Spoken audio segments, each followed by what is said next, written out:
Kindred UMC live show features adults discussing adult topics, occasionally with adult language. It may not be suitable for young viewers. Please use discretion before watching. Hello all. Welcome once again to the Kindred UMC live show, coming to you not live but pre-recorded from my front room, aka Kindred Studio A. My name is Chris Hayden. I'm the pastor. Hi, I'm Courtney Young. I'm the Director of Community Engagement at Kindred UMC. I'm Matt Young, and I am ruler of the board. Oh, More fantasy football. he got ruler of the board, like the management board. team. Oh. What does I thought that you meant even like have the to leader. do with football? I thought you meant like leaderboards. Yeah, no. No, that's me. I'm the only Yeah. team that's undefeated in our league right now. Thank you. So you're ruler of the board and you're chairman of the board. Yeah. Okay. Yeah, I'm ruler of the board. Before we get started, I actually have an important announcement to make. The Aloma UMC, which is the umbrella that we at Kindred UMC is under, the Aloma UMC Charge Conference will be held at Asbury United Methodist Church on Sunday, November 7th at 4 p.m. Oh, dang it. I thought I had it all memorized. Put it on the screen. Right here. That's extra editing. I'm not going to do that. Yes, it's at 4 p.m. at Asbury UMC Orlando. It's a church conference, actually, so any members are welcome to attend and have a vote, although it's mostly procedural, but we also have to announce it. It's like required by our bylaws and stuff. So here's the announcement. Be there or don't be there at all, because it's mostly procedural. We are continuing our journey through the series called InVulnerable. And not like invulnerable, but like invulnerable. It's like I knew you were going to say that. Vulnerability. Probably if you're watching, you probably watch the other ones because it's like this is like the fourth one in. So anyway, we're going to take a look at an oft overlooked book, I dare say, called the Epistle of James, the letter of James. Oh, James is my favorite book of the Bible, actually. Really? Yes. How come?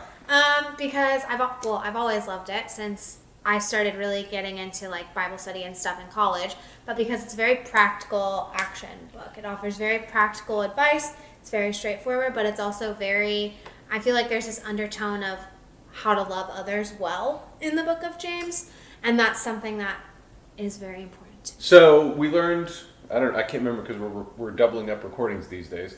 We learned at least a week ago or more about what an epistle is. Mm-hmm. Who knows what an epistle is? It's a letter. It is a letter. The first time Preston said it, I thought he meant like an alphabetic letter. Hey.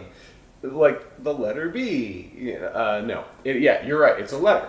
Now, this one, it wasn't written to a specific, like we read from Corinthians before, and that was a letter written by Paul to the church in Corinth.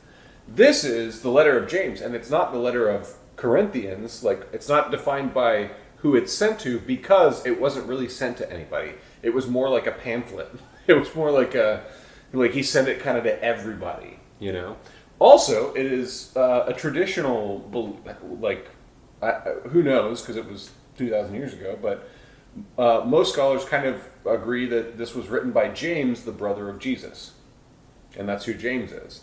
And also, it predates some of the Gospels. It was written before 69 AD because James was martyred in 69 AD. And so it had to be before then if it was written by him, you know. So this is actually like some early Christian church theology. And I think that's why, to go back to why you like it. My favorite book of the Bible. Mm-hmm. Well, the reason you like it is because of the practicality of it. It mostly focuses on like kind of pulling people back to the Torah and the old law, the Hebrew Old Testament law, and why it matters and why, like, how should we behave and how should we treat each other. And kind of sounds like that's like my job description. Yeah. So it makes perfect sense why you would enjoy it. So we're going to be looking kind of. It's not quite the absolute conclusion, but it's in the very, very end of it's a short book. It's only 5 chapters, and we're going to be looking at chapter 5, verse 16 from the Epistle of James, and it sounds like this. It's very quick. Therefore, confess your sins to one another and pray for one another, so that you may be healed. The prayer of the righteous is powerful and effective. And I will confess, because that's what we're going to be talking about, confession. I will confess that I did kind of proof text this a little bit. I really just wanted an excuse to talk about the Christian practice of confession, and specifically saying hard things to say out loud. And I think it ties in very nicely with our series on vulnerability and what it means to be vulnerable and connect with people in that way. So, the first thing I want to ask both of you is what comes up for you, and how do you feel about the idea of Christian confession? I mean, the first thing that comes to mind is like confessing to a priest, like sort of the Catholic way of doing it, and generally, like even in TV shows where you have like the two people sitting The confession. on, like, opposite sides of the booth, like with the same screen. The confessional. Yeah. Yeah. And as far as actual practice, more of just like either you've done something or like you need to let it out, and you're kind of at the point of, I need freedom of this, and hey, I just gotta talk to you about this and tell you about it, and sort of a seeking accountability, like I need your help out of this. Okay. I've mentioned before, I have an accountability group. It's 4 pastors, and we're all guys too, because we kind of wanted to be able to talk specifically about male problems, and that's one of the things we practice together. Not necessarily, not as formal as like the confessional by any means. It's not like we like today I thought about boobies too hard. It's not that. But there are times when in the course of doing my job, I was very frustrated with the only people I can really say that to without causing harm are some of my colleagues. Mm-hmm. So there's something about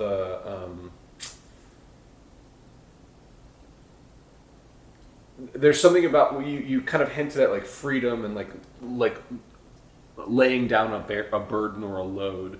There's something about how that stuff can build up and weigh, and we need to get it out. I think that's a big part of it also. Courtney, how do you feel about confessing? I mean, I'm a big proponent of our disciple groups and the things we do here, so great about it now, but if you had asked me a year ago, I would say no.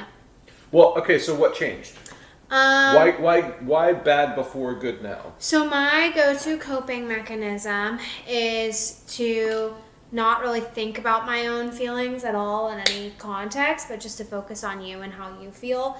And so it's not even that I was necessarily... The global you, the whoever happens to be in front of you. Yeah, it's not even necessarily that I was anti-confession so much as I was like avoidant of my own self thoughts, needs, feelings, etc.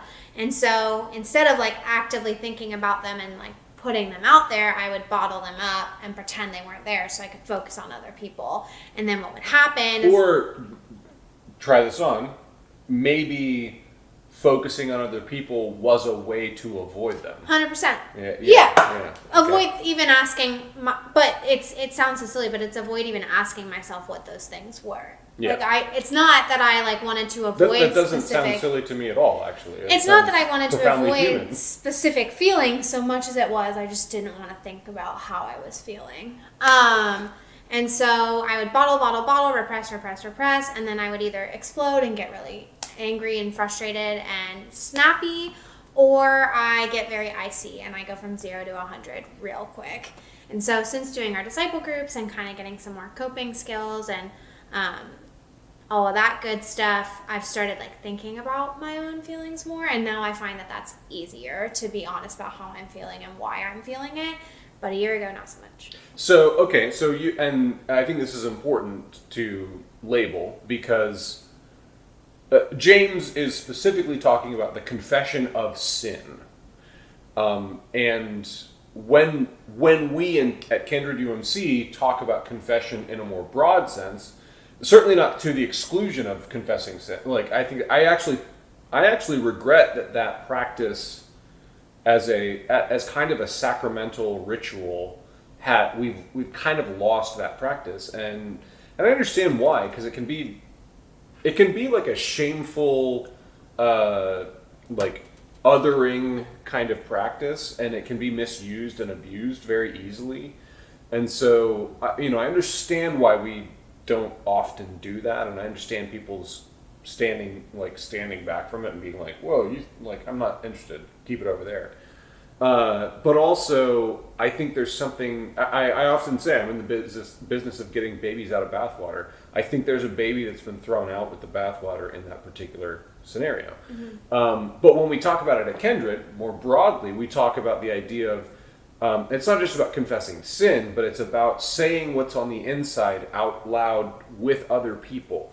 And I think that's what works about confessing sin, but it also works with just literally talking about how you feel or where you are or what you think, and kind of risking being wrong with other people in the hopes that together we might find some real truth and real community and real bonding. And so when we talk about confessing, we've kind of taken the microcosm of confessing sin specifically, and we've extended it out more broadly to let's share our lives with each other. Let me tell you how I actually feel and not hide behind, all the things that we, in this day and age that we are, whether it's social media or the idea that well, I'm an introvert, I don't do that. It's well, yeah, people are introverts for sure, but you're also a primate. You're also a pack animal, no human can really be healthy without some sense of connection to others. We're just not designed that way. It's just the way it is. So anyway, all of that to say, confession is an important part of not just a church faith life, but a human life. So let me prod a little bit deeper. How do you feel about the idea of confessing sin? So confession is a pretty loaded church word with lots of connotation to it. And now I'm adding a second loaded church word with lots of connotation to it. Confessing sin. Are you asking now or how I've felt? We'll talk about both. What do you mean? Previously, it's always kind of like you said, it's can be a very othering thing. So I immediately think of men's retreats with 20 guys in the room, and it's your turn. Can we just pause? What is it about church men and their desire to have breakfast at 4:30 a.m. with each other? I've been a pastor for several years now, and I just what time in the morning do you guys meet? Yeah, we gotta wake up early. Have steak and eggs. Yeah. Yeah. Anyway, go ahead. But just this, you're kind of taking a shot of hey, I did this or I do this, and you're just throwing it out there, and really, I think in those moments, hoping that everybody else says me too. Yeah. But there's always that one guy who says something, and everybody's yeah. Never heard of that one. That's rough. Right. Yeah. We are praying for you. Wow. We yeah. And it's you're seeking to find that freedom, or to even just get it off your chest and find hey, I think you guys might be able to help me. So this is because we're getting what I'm trying to. Just spoiler alert. The whole thing I'm trying to get to is. It is my assumed belief, I assume that confession of sin actually, we are afraid it separates us, but it actually brings us closer together. It's the counterintuitive. It's what I always talk about. It's the death and resurrection. It's the way that leads to life is to die to yourself. It's all of that stuff. So what you're kind of getting at is what I want to talk about is why does that actually seem to bring us closer, when it should pull us apart. And also, let's also just add this to the mix. Sometimes it does pull us apart. Sometimes somebody says something that you can't connect with or is so outlandish that people do distance, which is why it's a vulnerability, why it's a risk, and it can be scary, you know? So what is it about that feeling when you say something and you're waiting for the response, and like that anxiety or that nervousness or that fear, and then when the response comes back, I accept you, or I have done that too, or I also, like, what is that feeling? I think relief. Yeah. I think about my own stuff and my own struggles, and like sharing in those, not necessarily looking for somebody telling me what to do to make it better, or because the thing that turns me off from it is, like Matt was talking about, like when we would go on leadership retreats and have to sign covenants promising we wouldn't do XYZ. Okay. Or why is that so off-putting? because I agree with you, by the way. Like, me too. I feel the same way. it feels very limiting. It feels very, let me put you in a box so I can control your behavior, but I'm not actually interested in getting to know who you are or where you come from. I'm interested in making sure that you conform to my ideal so that we can be unified together. And it's like, okay, but you're literally limiting people's individuality and ability to be fully who they are. Yeah. And that takes away from... Okay, so, all right. So here, this is...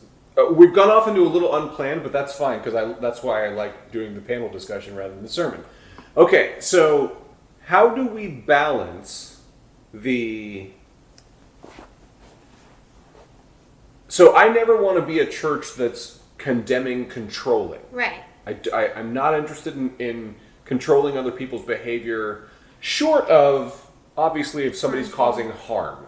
That, like, if somebody's, like, literally, and I don't mean hurt feelings, I mean causing harm to someone else. There's a difference between somebody being like, well, somebody, like, a more conservative person being like, well, according to my best reading of Scripture, homosexuality actually is sinful and is a problem and causes damage, versus somebody being like, get out of here, you, and fill in the blank with all kinds of horrible names. You know, like, that's the difference between hurt and harm.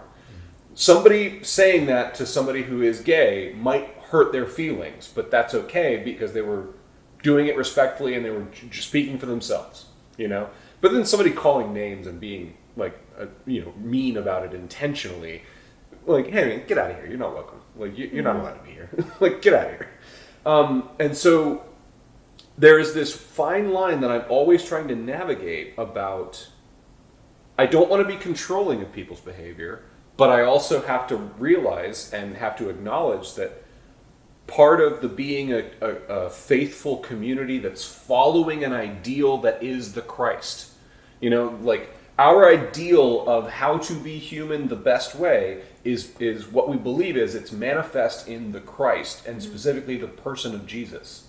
And that we should treat each other the way that this guy treated people, and try to do that. And so there is something about like certainly that's up for interpretation, but also to a point. Right.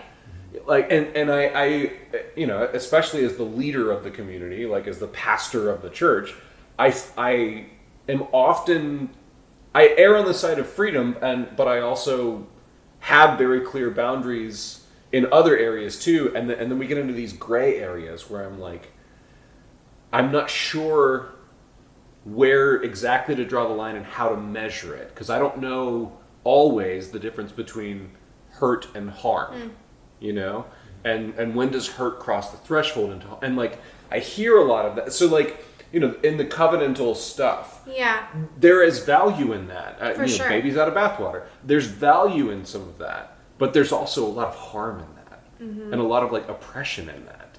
Yeah, I think, and where my brain goes to is I recently got promoted to a manager position at my other job. And so I think about, like, what does that look like? Like, how do I be a friend to my my team, but also like, Is it even possible sometimes? I think it is. I think you're right that there is a very fine line. And the first thing that pops into my head is leading with kindness and empathy and leading by example. And like, if I'm going to ask my team to do something or bring something to the table, then I'm going to offer up that same thing to the table and the same thing to the conversation. But also, I am going to be a leader that when somebody messes up or when somebody, crosses the line, we can sit down and have a conversation about it that's rooted in taking ownership. So, okay, this goes back to the sin confession thing, which I'm glad, because I was already trying to process, all right, how am I going to loop this back around to... But, like, there's something in the...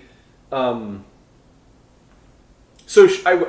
think mostly shame or fear of being fired or something like that, somewhere along, usually prevents us from speaking out loud. My wife and I we've been watching Ted Lasso, and spoiler alert, but there's a storyline in the most recent episodes where a really central character betrays the main character and does it out of spite and anger. And the latest episode we watched was all about this everyone knows he did it, but he hasn't said it out loud. And it's all just this kind of like, the whole tension in the episode is like waiting for this person to say it out loud. And when he finally does, it's vitriolic and horrible, and it's just like, oh God, and your heart breaks for the character, because it's the only way he couldn't live with the lie of like not admitting it, but he also couldn't just say it. He couldn't apologize and own it and say it either. And said he had to say it like with a middle finger right to the guy, And so there's something about that feeling of the shame and how do we create environments where people can actually say the truth of what they're ashamed of, without judging, condemning, shaming them, but rather joining them in the shame, rather joining them in the humanity of the imperfection of the sin that we all struggle with in one way or another. I think I listened to an audiobook a long time ago, and I'm going to reference it. Mm-hmm. And you can correct me because I know you're a fan of Richard Rohr. I am. So in whatever I was listening to, he mentions that... Was it the Universal Christ? Yes. Yeah. It was like the first 30 minutes, because that's as far as I got. It's pretty thick stuff. Yeah, I'd be like, I'd have to take a nap afterwards. Yeah. He mentioned that sin was a symptom of like a deeper something going wrong inside, and so I think... At least I would argue the way we think of sin. Yeah. Like I actually think sin is the deeper thing going on inside, and then it manifests itself, and I'm going to lie to prevent people from knowing that. Sure. Yeah. So I think like de-emphasizing to a degree the significance of like what somebody did. Like, you punched me. All right. Well, the punch still kind of hurts, but I'm going to get over that. But why did you do it? Like, the motivation behind it. And I think, in these, to go back to like the men's groups, we're all in a big circle, and it's like, all right, you did X, Y, or Z, assuming that wasn't harmful. Let's move past that. What's the deeper issue? Like, what is that a symptom of? That's one of my most powerful tools, is the question, how come? I think it's giving people the space to name the feelings that they're feeling, too. And at least for me, a lot of what it's been is... because you just sparked a thing. Yes, absolutely giving people the space, but also nurturing within us the genuine curiosity of the other person's experience, to want to know why. Yes, 100%. Because it takes so much more... And let's just acknowledge, if you've been punched in the face, it's really hard to wonder about the human experience of the person in front of you who just punched you in the face. Right. That's a hard thing to do, and that's why we seek after this Christ Jesus person, because he more so than anyone in recorded history, seems to have that ability. Like, he seems to have the ability to get crucified and wonder and care about the people who are torturing him. You know, like that's in the utmost example of it. And there's something about like making space for it, but also like genuinely nurturing within ourselves the curiosity for it and the want. I want to connect with you. You know? Yeah, because it's that's given me the freedom and permission to talk about my own stuff. It's from somebody that like just won't even think about it. Like being asked those kinds of questions and people being curious and feeling like I've had the space to like talk about it is what's got me to the point of being able to talk about, and also encouraging other people to talk about it. I always tell people it's contagious. Once you've experienced it, you want to do it for other people and find out what's going on. Well, when I think of a friend that I was having a conversation with yesterday, trying to help another friend that's in kind of like a toxic situation, and this person's like, I want to help them out so bad, I want to get them out of it. And it's like, okay, but if you push them off the cliff, then one, either they're not going to get out of it and they're going to withdraw more, or two, they're not going to like actually have learned anything from that experience it, because you've got to want to first. So like, how do we help these people and water the garden and give them the space to talk about it? Rather than fixing the problem. And some problems need to be fixed, you know, like some problems need to be immediately intervention kind of a situation. But that's also, I would say, why we have like law enforcement and crisis counselors and medical doctors. And like, that's their job. That's what they do. For most of us in like friendships and you know, romantic relationships and, you know, family relationships, most of us, the best thing we can do is hey, I can't fix this for you, but what I can do is be genuinely curious about who you are, what's going on, and try to create space for you to not only confess your sins, although that is very important, like creating space for people to do that, to create connection in the midst of our weakness and in the midst of like things that go wrong, but also to be able to confess the things that we're afraid we don't know if they're sins or not, and we're I don't know, is feeling this way about that person allowed? And like that's what a lot of my covenant group things are. Yeah, and I feel like I say this in almost every episode, but I feel like a lot of that, because now I'm finding myself in a place where I'm teaching other people, because people will come up to me and be like, you're so good at helping people process their feelings, you've helped me so much, how do I help other people? And I find myself coming back to, okay, well, let's look at our core axioms: make requests, not demands, open-ended questions, curious empathy. Like, these are the things that we can tangibly practice to help move other people to a place where they feel comfortable processing their own stuff. Yeah, absolutely. We are out of time, so let's end it there. I think the big takeaway is try to create space for people to be a safe person that people can talk to in that way. And secondly, take the risk of, be wise, don't tell strangers your whole life story, but take the risk of, with people you love, actually sharing not just the good parts about you, but the parts that you might be a little scared to share. And you'll be surprised at how much it actually does to draw people closer together. So, may the Lord bless you and keep you. May the Lord make his face to shine upon you and be gracious unto you. May the Lord lift up his countenance upon you and give you peace. Amen.